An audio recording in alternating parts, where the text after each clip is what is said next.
Вие сте, а вие не поканивте како домаќин, затоа ја реков мала представа, иначе ќе не однесете на турнеја по Албанија, нели? Македонците са низ цела Албанија, македонците са на вистина во поголем број и ние сакаме официјално, фер, демократски пописи кај што сакаме да се искажиме и сакаме да придонесиме во развој на економијата на албанската држава. Може би е тоа првенствено и главна една стратешка цел што мора да си ја зацртате, да се преброите колку сте, така и ние да се преброиме колку сме, без разлика каде сме, нели? Да видиме што велам, кој сме, со кој сме и до кај сме. До кај сме, точно така. Сега сме во емисијава точно до оној период или до оној термин за вториот блок на реклами, колегите ми даваат сигнал. Повелете, ние сме тука со господинот Ефта, ќе се вратиме на уште еден блок разговор во студиото. Албанските партии во Македонија се очекува прегласување на некои места каде што имаше инциденти предизвикани од природата немирна и карактерите на таа структура на луѓе и некои од нив. Изборите во Албанија предстојат, како што кажа нашиот гостин, па е многу интересно да се праша со кого мислите да коалицирате и кој од албанските партии вака каков третман пројавува кон вас? На вистина како политичка партија ние за локалните избори коалициравме со социјалистичка партија. Тоа не значи дека ние ќе бидеме секогаш со таа партија, се знае дека интересите на политичка партија секогаш одат по интересите на партиите и на застапниците на интересите на тие луѓе. Меѓутоа, како прво и основно е да консолидираме, да ојачиме нашата партија, да бидеме спремни за наредните парламентарни избори, кои што за прв пат во Албанија ќе се одржат регионални, исто како што се одржува тука во Македонија. Веруваме дека ќе најдеме такво разбирање. Имаме контакти, блиски контакти и со регионалните представници на социјалистичката партија и на демократската партија, па и на регионално ниво, па и на највисоко ниво.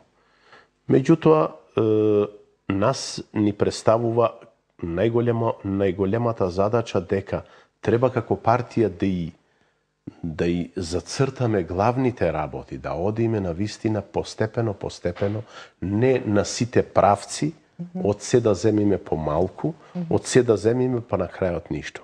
Јас мислам и секогаш сум и во тесното раководство на партијата и секогаш сум дека како прво да одиме на најкрупните работи, што е отварање на паралелки, на изучување на македонскиот јазик и враќање на националноста како македонци. Ако овие две работи сме ги направиле, на вистина ќе направиме на работа кој што со декади сме ја загубиле или со декади, ако не одиме паметно и стратешко, не можеме да добиеме. Ако зборуваме како политичка партија за инфраструктура, за асфалтирање на патишта и за водоводи, мене ми се чини дека ништо немаме да правиме. Ние сме партија кој што како прво се бориме и за идеали и за остварување на некои интереси и наши како представници на партијата и представници на македонското малцинство, меѓутоа историски треба да иземиме работите толку сериозно дека ако другите партии се бора само за своите интереси, за развој на инфраструктура, за намалување на даноците, меѓутоа нас ни представува другата работа.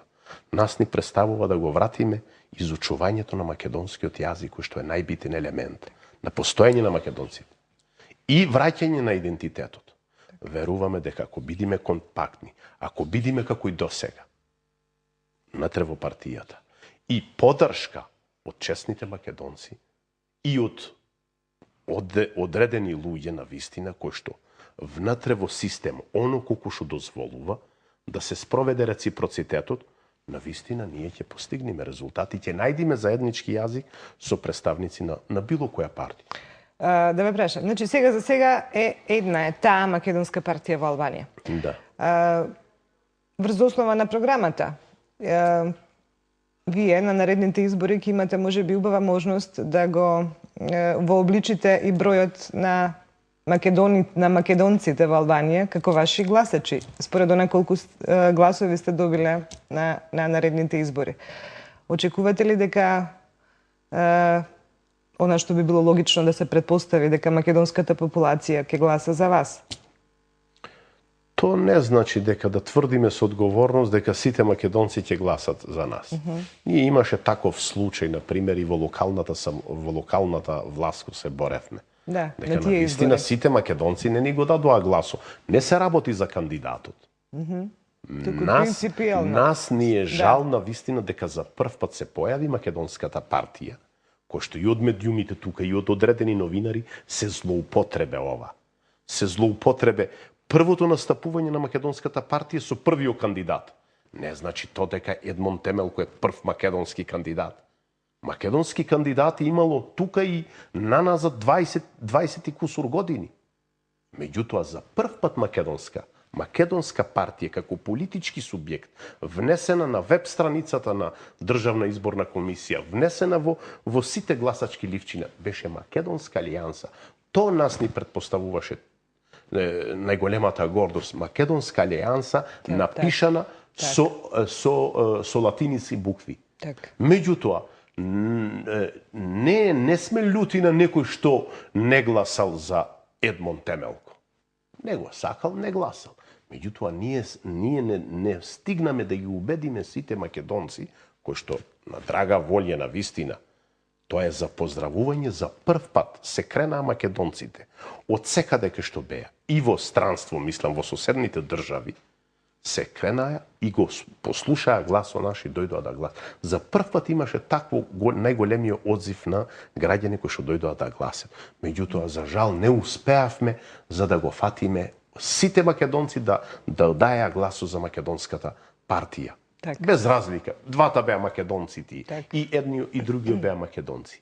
Меѓутоа, и пак тврдам со одговорност дека како прво интересите, како второ економската ситуација на индивидуите и како трета притисокот од одредени структури што ќе се врши врз македонците, јас тврдам дека нема пак сите гласачи, иако ние велиме дека горе-долу имаме над 60-70 илјади гласачко тело во Албанија. Во градовите Тирана, Драч, Елбасан, Корча и така натаму. Меѓутоа, немојте сега да тврдим дека сите ќе ни го дадат гласо на Македонската алијанса. Меѓутоа, нека биди како старт, како почеток, ние со еден или двајца, во коалиција, со било која партија од албански блокови ќе покажи интерес да соработува и да делува со нас, ние би го постигнале најголемиот резултат. Но секогаш дека тоа да биде со зацртана јасна програма и не на широко туку, со два главни или три главни објектива. Одиме на ово, на македонскиот јазик и на враќање на идентитет. Не само програма ставена на хартија, која останува на хартија. Пред известно време ни беше гостин во Македонија еден господин што се вика Кристофер Делисо, кој напиша една прекрасна патеписна репортажа Скриена Македонија.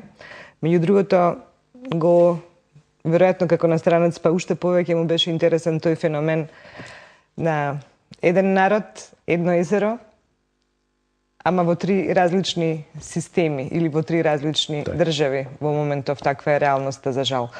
Тој направи своевидна компарација или отсликување на тоа како изгледа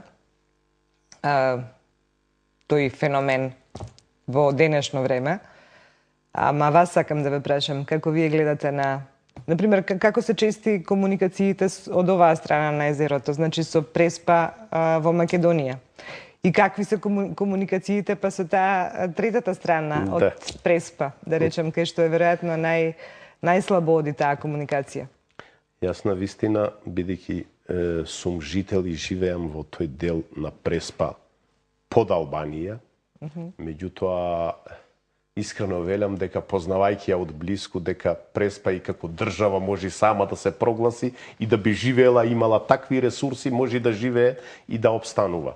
Меѓутоа, контактите со другиот дел на Преспа, значи со Преспа во матичната држава во Република Македонија, нас ни се одлични. Гледам и на ниво на локална самоуправа и како градоначалници на вистина име заеднички проекти, исто така и со другиот дел што е под Грција.